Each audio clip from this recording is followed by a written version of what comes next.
Welcome, ladies and gentlemen. This is Eziel. I actually play a Lancer normally, but this is my level 14 warrior. Just messing around with him here lately.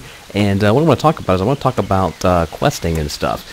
And we'll kind of go through some of the things that make life just a little bit easier for us. And so to start off with, what I want to do is, if you look over to your right-hand side of your screen there, where my guy is pointing, we actually have like your basically like your questing that you can have up while you're running around. One of the main things to remember here is you can only have 7 quests showing at any given time. So if you ever want to go through and have listed questing and you want to have particular ones listed, there's a couple ways of which you can do that. One way is you can go through and do your quest book here, do the quest log, such like that, or you can go through and hit the L button, which will do this.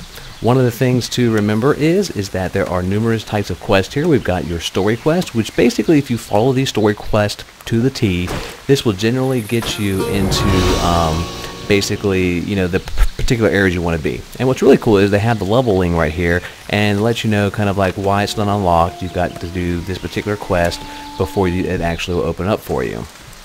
Now, if right here we've got these little clips here, and then we have a little abandoned quest section, a little trash ban here.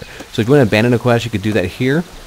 And if you want to have it listed over on the right hand side, then you'll click the little bookmark button right there. And of course, like your zone quest here, one of the really cool things is, if you look, is that the sources here have links on them. So if you click on this link, what this does is, if you see your mini map over here, which I'll bring this up here, this actually shows you orange dots of where those mobs are at. And in addition, it'll actually have the information of like maybe a plant you're trying to pick up or some chest or something like that. They will show up as far as on your mini map in orange dots there. So keep in mind, you know, what you want to do is you can use that to find your way around things and look for those different types of quests. Another thing too, remember you can only have 30 active quests at any given time here.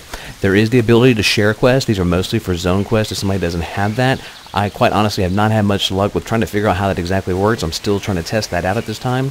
And if you look at this, you can actually abandon quest as well by using this. Now, one really cool feature is you can actually stack these up to where they're in different areas. You've got Oblivion Woods and Fey Forest on mine. And what you can do is you can actually mark or unmark the entire area quest. Very quick, very handy, and very nifty there for us. Also over here on the side, you can actually hide your quest by clicking the little quest tracker button right there. And anything with a star means that the quest is complete and that you have something to turn in and you're ready to go. If it has a question mark, that means you have to go talk to another NPC player and go on to the next part of the quest, which is maybe to go see somebody else, or they give you an additional step to do after that. Now, another thing is there's different types of zone quests. You have suppression quests, and then you have regular quests. These suppression quests, once you do them the first time, when you go to do it the second time, you will start getting these support tokens down here. As you get higher, they become support tokens to progression tokens and other types of tokens as you get higher in level. Now, one thing to remember, when you complete those suppression quests the first time, it's pretty quick, but when you go to do it the second time, it's going to take a little bit longer, because what happens is you no longer have to kill the actual number of, say for instance with this quest, saber-tooths. You know, when you first do that, you have to do you have to kill like the 10 saber-tooths first. But when you go to do it a second time, what ends up happening is you then have to get the proof of kill, which those are random drops. And so unfortunately, they can take a little bit longer than usual to try to get those. So that's pretty much, and then of course also you have these guild quests here. You can actually get these guild quests from the like cities and towns. There's like little boards. The boards have like a blue like exclamation mark above them. They help you get the Karnath tokens or the awards, and that way you can give those to your guild and then increase your guild points in order to increase the level of the guild, accessing more features.